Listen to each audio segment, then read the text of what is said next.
ML Nation, this is Simon Chan. I'm fired up to bring our special guest today. I like him. He's a Yankee fan. He's a sports fan. And this is the second time we have him on the show. And got lots of things just watching him grow the last couple of years. We have Jason Brown. Hey, Jason, are you ready to make it happen? Yeah, what's up, Simon? Great to be here again with you, man. I'm always excited. Like I said, Jason Brown has been on ML Nation. He was first appeared about 3 years ago in episode 376, where he talked about duplication. If you don't know about Jason, he got started in network. When he got started, he struggled for 2 years. He invested in personal development, attended events, worked extremely hard and consistent, but nothing to show for it. Actually, he did have something to show for it. The only results he had was being $70,000 in debt and having to move back to his parents' home. And in order to pay the bills, he worked 7 days a week delivering fast food and pizza just to survive.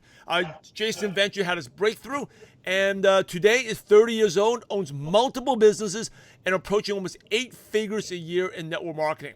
And he has traveled and built teams in over 42 countries. So anyway, Jason, super excited to have you back on here. Why don't you share a little bit? How did you get started in network marketing? Yeah, well, again, Simon, pleasure to be back. Always amazing. And I love anything that involves, using a story to inspire. So this is just another chance to be on the platform. But for me, I came from pretty normal situation, I guess what you would call in America anyway, the normal situation. Both of my parents worked multiple jobs. I grew up really just admiring hard work. So I went to college, got my degree, actually got associates in journalism, bachelor in communication, did an internship after, not really my cup of tea sitting behind a desk all day. But then, as I got into different things, I was around my first mentor, and he opened up the vision of owning a business. I had never, ever even entertained that. It wasn't even a part of even the smallest paradigm that I had built. And so he opened up my mind to it, gave me an opportunity and to open up a mini, we'll call it like a mini nightclub, but really just to turn his restaurant to a college party on Thursday nights. And it became so successful that he helped me get headhunted from there to work for another nightclub, like a real nightclub in a casino out in Atlantic City, New Jersey. And from a friend that I met in the casino while I was opening and running a nightclub, he opened up the door for network marketing to me. This is probably the summer. Yeah, this is summer 2013. So I first heard about it based off a health and wellness company. I had never heard of MLM, network marketing, direct sales. The only thing that I had ever even come across was when I was younger. My mom did a Pampered Chef party. Okay, so I was really pumped up because we got this free, pizza thing because she had a bunch of friends over. We had a free pizza tray. But it was a brand new world for me. And so I was pretty skeptical for quite some time. But I watched him go. His name was Justin. I watched him go from, honestly, the ground floor, just getting started, fired up, ignorance on fire, to starting to get results, traveling, got a brand new car, working less hours at the gym where I worked out. He was a trainer. And I thought, you know what, maybe I'm running away from exactly what I was looking for. And so that's really the introduction to me, was the moment that I decided maybe I'm being skeptical for the wrong reasons. Sat down, we talked, and literally that day, September 4th, 2013, I made a cold turkey decision to go all in and never look back. So we talked about how you struggled for 2 years. What was the turning point? How did things start changing for you? Yeah, I mean, I thought when I got involved, when I saw a comp plan, I don't remember the exact number, but 6-figure income seemed attainable. So I actually left a 6-figure income to go all in network marketing. I was doing pretty well in the nightclub, and it was growing. But I felt like freedom was what I wanted. I didn't really like the environment, and so I literally just turned it all off, and I went all in. So I did have some money to start. When I joined the company, I did really well the first 60, 90 days as well. A lot of bonuses. I made probably like 4, 5, 6, 7,000, which was great, out the gate. But then everything slowed down. The residual was a little bit further away than I thought. And so I started, little by little running up credit cards because I didn't want to go back. I had a small team. I didn't want to go back and get a job. So I'm like, all right, we're going to use what we have. So the resources that I had saved up from the club started to dissolve. The bonus money that I made started to dissolve.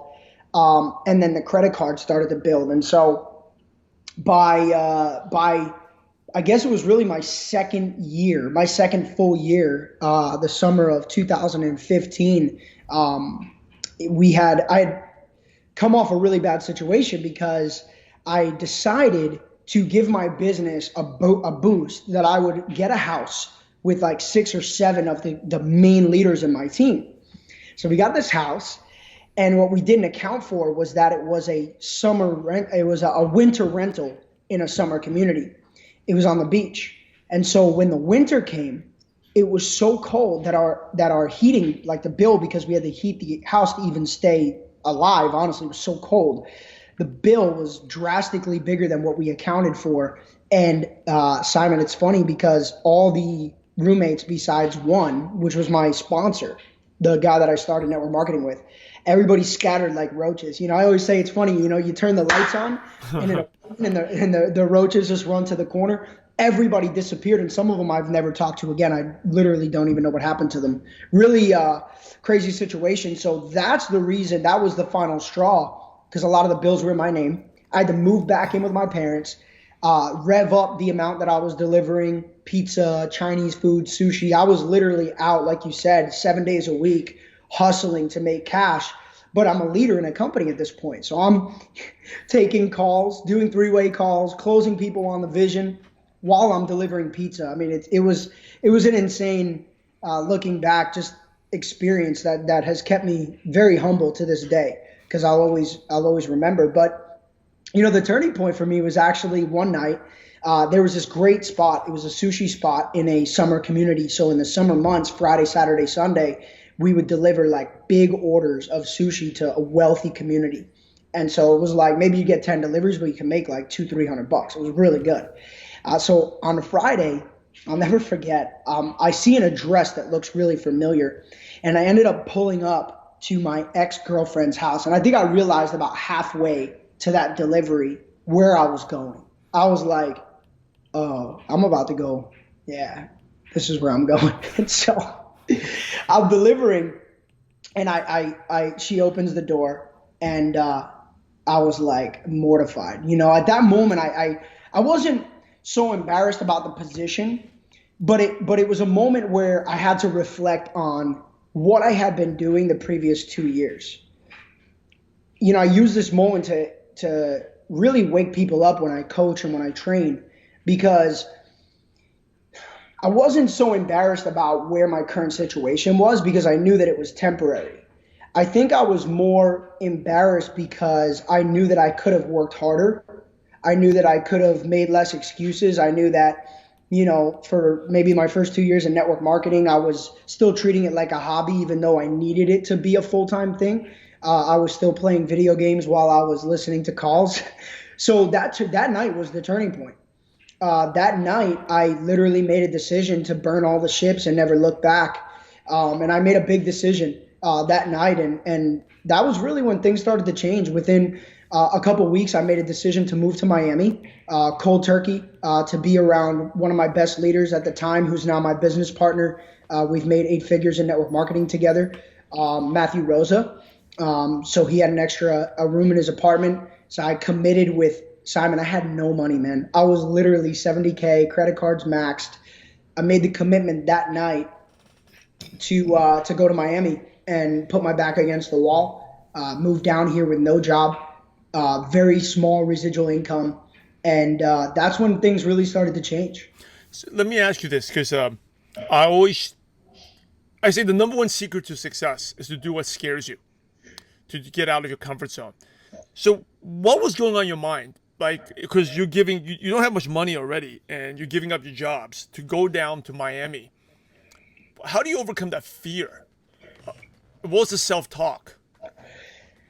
It's a great question. I'm very faith-driven, but not just like butterfly and rainbow faith, very determined, confident faith. When I feel something and my energy is behind it, I know, I got a confirmation that that move was the right thing to do.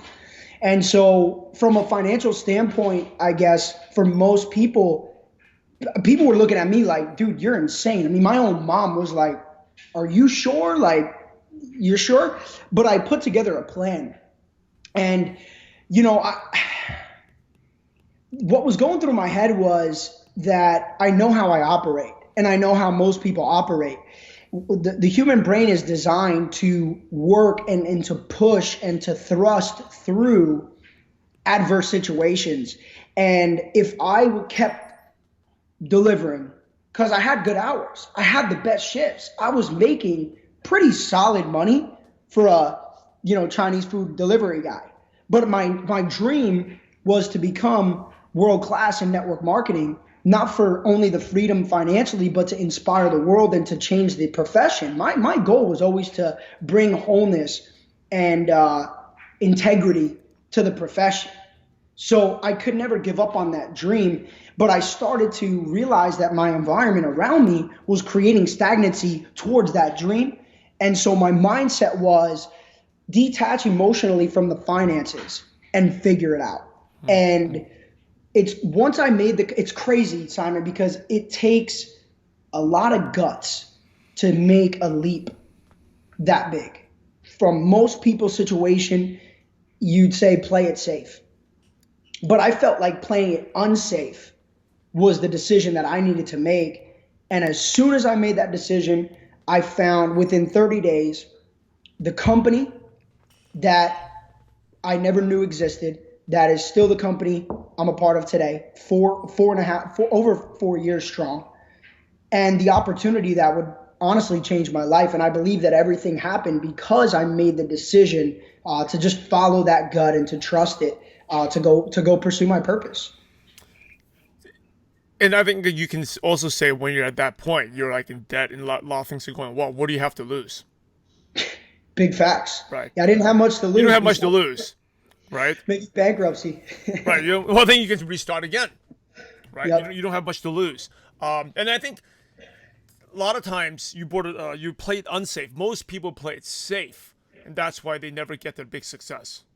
Right, it's the ones like if you're listening to ML Nation, it's the ones who take that big risk, do the things that don't make sense. Most people don't understand, because I'm sure most people out there you think you're crazy, Jason. It makes no sense what you're doing, but because you do it, you stand out. You're different, and you get the success that escapes most people.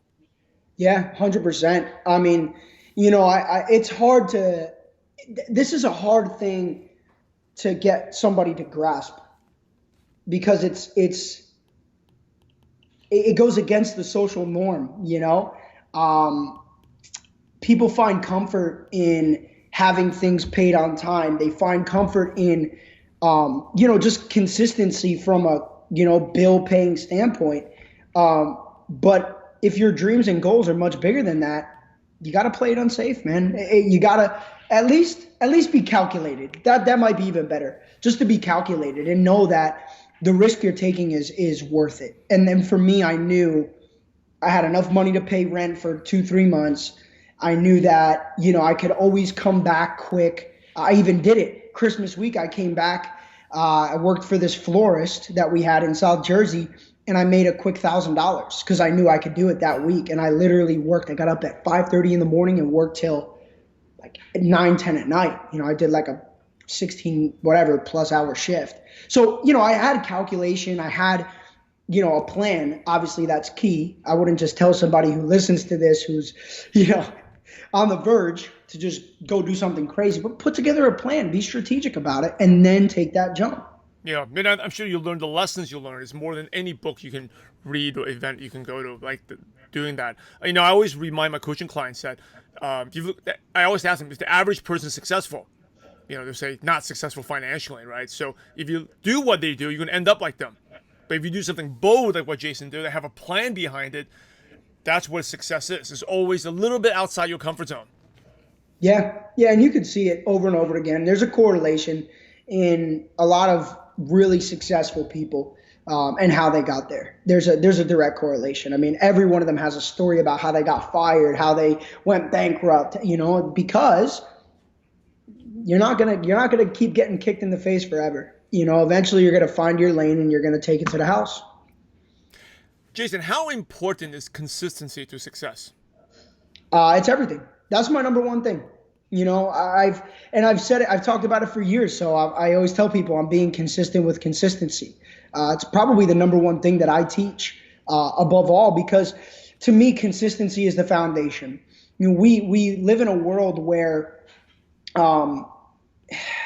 nothing is certain and everything is changing, right? Constantly. Technology, our appearances, the way that we listen to music, the way that we access everything is changing on a day-to-day basis. We're growing. I have an iPhone 11 and it's almost obsolete already. It's like, it's just crazy. And so we, as the X Factor, we have to remain consistent because that's where the results lie. There's this false perception that success needs to be fast because the world runs on fast food, fast this, fast that. We all want fast answers, fast delivery, Amazon Prime. People are now upset about 3-day delivery because we've grown this perception. I found myself today upset because something I was waiting for is a 2-day delivery instead of a 1. And I'm like, what is wrong with me? We've just adapted this. Everything is a now. But business is never going to happen that way. And when you start pushing people, pressing people to make a buying decision, when you start pressing people to get started, pressing people to launch, pressing people to, buy your product because you have a deadline, you're playing the short game, not the long game. I don't chase people in my business. I don't chase leaders in my business. In fact, I have really very rarely directly contacted a leader to join my business or even a customer. I play the long game. I focus on the value I provide. I focus on the message and positioning myself for people to understand that I'm a leader.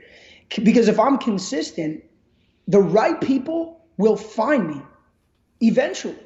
And there's been times when a leader has contemplated joining me, they've done something else, and then 8 months later, a year later, 2 years later, they've come and found me and said, you've remained consistent. From the moment, Simon, I remember where I was sitting on the couch in my house outside in Coral Gables when we did that interview, and I can tell you that I'm not the best. I've still not become the best, and I never will, but I have put in work.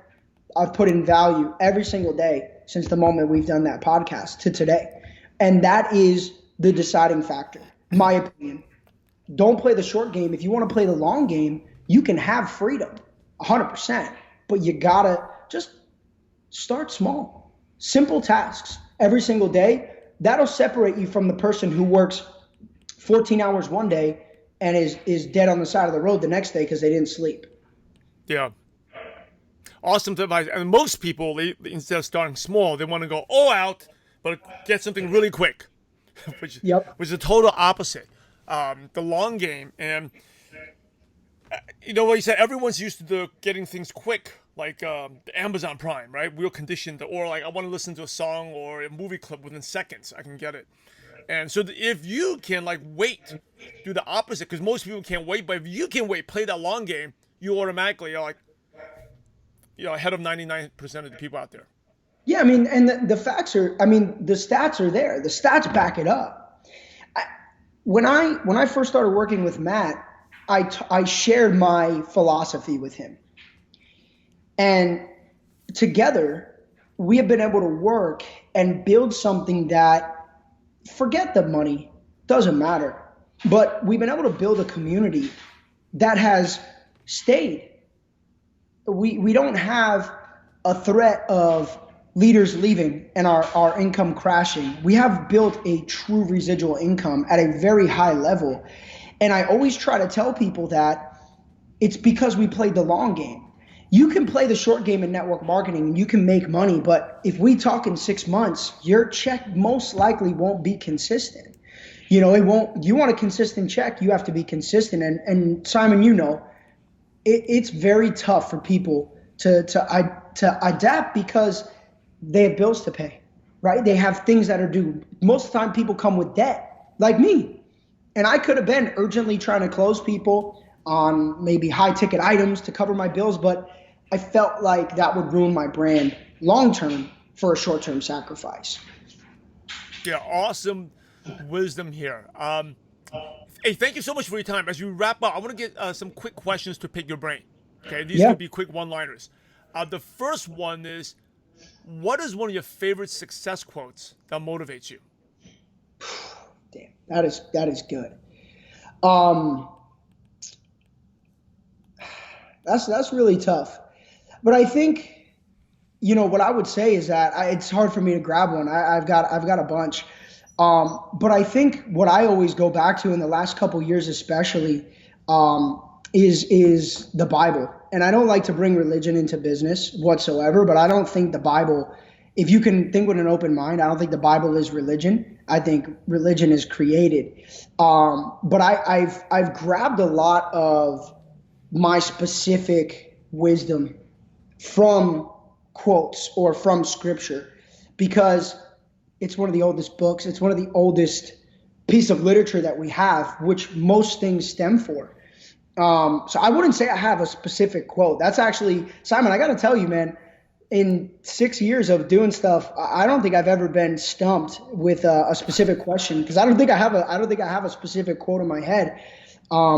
But I would say that most of my quotes or things that I say or things that I've learned come from scripture in the Bible, and that would be the best answer. Yeah, no, it's a great answer, because most of the personal development is just now out there now. There's nothing really new. It's rehashed and maybe written in a certain way that relates to people. But if you look at everything out there, whether it's like Think and Grow Rich or, As a Man Seeketh, or, Power Positive Thinking, a lot of it comes from the Bible, Proverbs, because that was written a couple of thousands of years ago, and people just rehash it and they're still teaching the same lessons. Right, digested it differently, and the personal development space is beautiful because you have an intake and then you make it your own, and then you put it out your own way, and it's beautiful. But I always tell people when they come to me and they ask, what should I be learning from? I say, well, if you have an open mind, go to the Bible first, because that's where the raw beginning, the roots are. Yeah, and the specific, that's part of my morning routine. I'm going to ask you about your morning routine, but I read every day like a chapter of Proverbs, and then go Ecclesiastes, because almost every personal development thing that reads, it comes from something from the Proverbs, and it's like if it's lasts for how many 2,000, 3,000 years, then it's something we all should definitely pay attention to, right? Yep, with an open mind, right? Because some people get feel weird about it, and look, whatever you believe in, I tell people I support it all, but if you really want to grow mentally, I agree. You got to go back to the roots. Yeah. And you don't even need to believe in God. It can read Proverbs. It just tells you what to do and what not to do. If you do this, you're going to have a happy life. If you do this, your life is going to be screwed, right? Yep. And every book says the same thing. Always traces back to it. So, moving on. What is one habit that's helped you become successful? I love this. So I'm grateful you asked this question. I'll tell you, probably my greatest habit has been seeking personal time. I've grown this, and this is one thing in the last year. And actually, Matt, my business partner, really, really shook me up on this one. Because Matt and my pastor, it was a combination of both that really made the message clear. Because Matt said, we were in a conversation. He's like, man, we spend most of our time with people, right? If it's with Matt with his wife, or me with my girlfriend, if we're not with them, we're on calls. If we're not with them, we're, hanging out, watching sports. So we're always with people. And so I reflected on that. And I actually have a sauna, in my building that I spend, I make 1 hour a day to just be there in and out of the sauna in 15-minute increments, 2 to 3 times. And I developed that me time. But also I heard a pastor say that you need time with God. And so the greatest habits that I have formed that have taken me in the last 24 months, we'll call it, to a different level spiritually, insane. I feel free now. I was financially free way before I was spiritually free. Is just getting that time locked in. Literally, it's unwaverable. I will find that time, that hour a day, to be with me That is the greatest habit that I've formed, which I never had before. Yeah, it's so good. One of my mentors told me that too. It's like spend 15, 30 minutes a day with no inputs. Like no one messaging you, no one talking to you, and all of a sudden, all the solutions to your problems are right there. It's crazy. No, I'm like, and it's hard because I'll say this. When I'm in the sauna, okay, I don't have my phone. But sometimes, like I'm in the sauna, I'm thinking, and I'm like, I start remembering like, like a list of things that I have to do. It's just like all these ideas are coming, and I sometimes jump out of the sauna, grab my phone, text who I got to text, write down notes, and go back in. But I was missing that component. So it is so true that life with a part of your life with no input will actually give you a lot of output. What's the best piece of advice you ever received, Jason? The best piece of advice I ever received was to celebrate people the way that you would want to be celebrated. One of my great friends, a mentor and become an older brother to me, David Imonitie, he came up to me and we were at a convention together, and he's like, I got to tell you, the one thing that I respect about you the most is that you celebrate other people genuinely. And I will say that that's the best piece of advice I've ever gotten. It might not have been advice. It might have been a compliment, but to me it was advice because that's the way I was raised. But it had never been a conscious fundament that I could identify. And I've now implemented that into the lives of other people, that it's okay. It's okay to show love. It's okay to show appreciation. It's okay to celebrate somebody else's success because that's what's going to leave room for you to receive. The human tendency is to develop ego, to develop pride, to not be able to be proud of what somebody else has built because of a jealous aspect. And when people get permission from a mentor, from someone they look up to, that it's okay to acknowledge somebody else's success, it changes the game for somebody.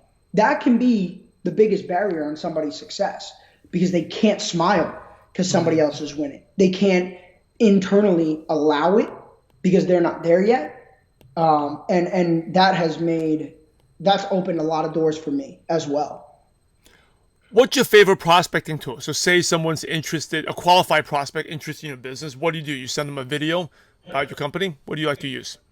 Yeah, I think of a short video. I've realized it's changed a lot. I still think the best prospecting tool is me. That's not duplicatable. But I know what I can do when I'm on the phone with someone. But it's changed. For me, it was always like a webinar. But again, as I've evolved my perception of scalability, I realized that it's not about what we can do.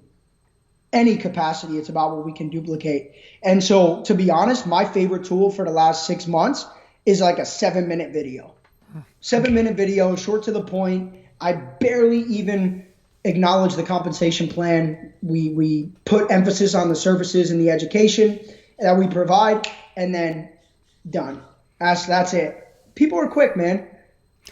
What's a one or two apps on your phone you could recommend?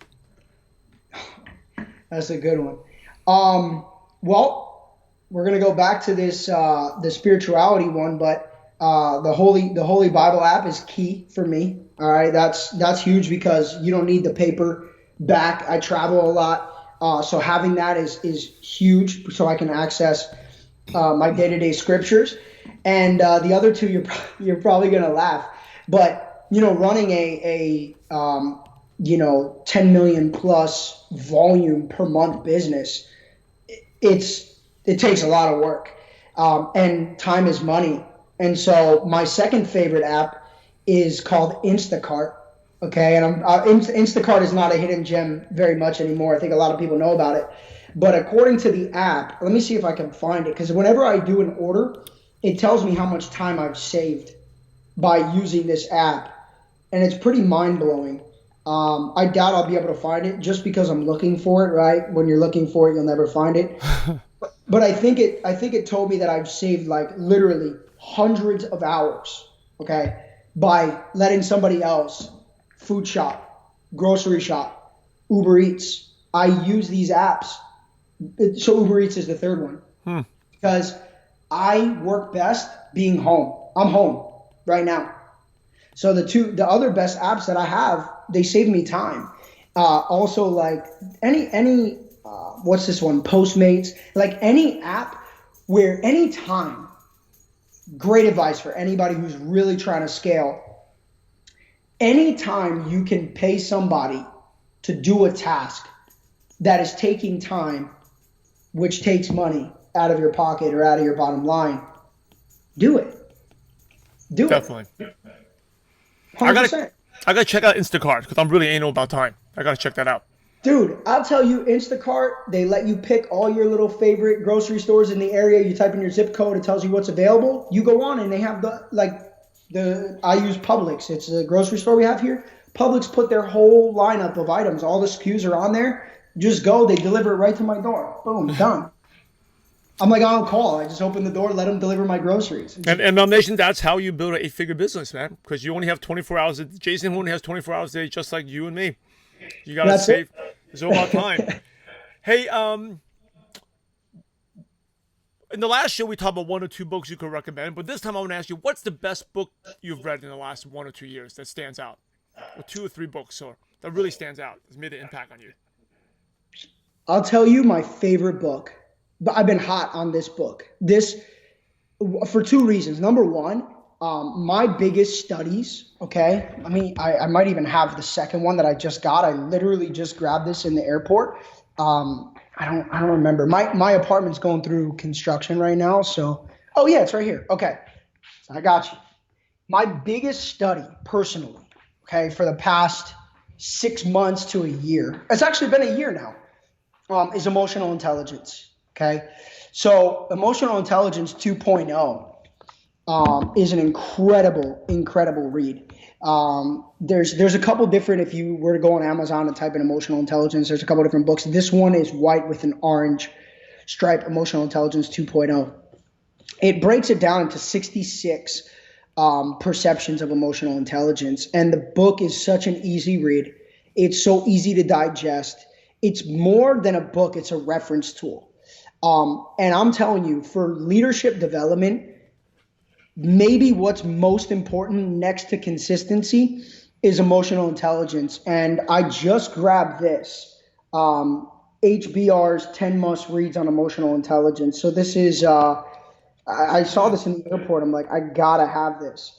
But it's about, it looks like to me, because I haven't cracked it, it looks like it's about implementing emotional intelligence as a leader into your organization. So number one, the study of emotional intelligence and what that really means, but then the implementation of it is key. And that's been my biggest thing, because to run a huge organization takes a different caliber of emotional patience. Okay, you need to become like Yoda, because you're getting hit with like everybody's energy from all angles every single minute of the day. Well, thank you for sharing that. It's HBR, Harvard Business Review. I'm definitely checking it out. Yep. I got it. All right, thank you. I never read that. Last question, the $1 million question. You ready? I'm ready. Imagine you had to start all over again, and you knew no one. You didn't know your business partner, didn't know your family. You're like your contact list was 0. What's the first thing? But you knew everything you knew, your knowledge and wisdom. What's the first thing you do, or the first place you go to build a network marketing business from scratch? Beautiful question, Simon. You're the best, man. This is what I would do. Okay, I would book a place. So I'd book a venue, an empty venue, so to speak, whether it was a little room in my apartment building or whatever. Just have a place to promote to, and then I would budget some money for Uber. Okay. And I would order Ubers to go little aimless places like $5 to $7, $10 trips. And I would, number one, communicate with the Uber drivers by running form. So, where you're from, occupation, recreation, motivation, get to know them genuinely.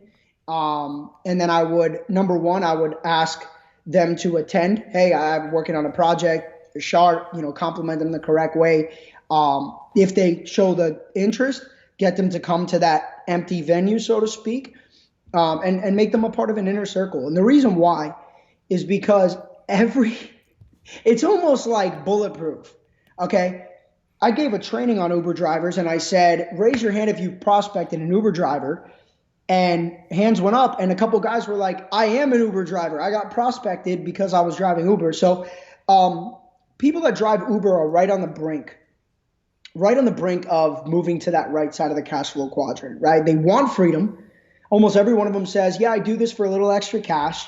I own a business. I own a company and I'm earning extra money because I'm building my business. I mean, it's like network marketing, what network marketers say, what Jim Rohn says to say, but they're still self-employed, right? They're still stuck working those hours because if they don't clock in, they don't drive, they don't get paid.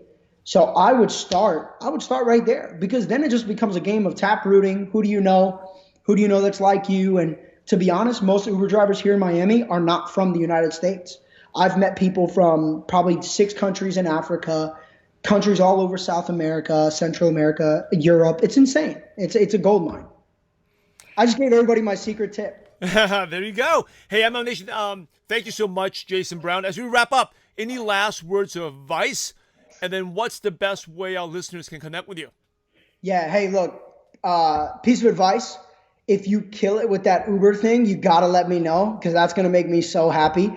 I'm telling you, Simon, I bet so many people that watch this podcast are going to be like, what the heck?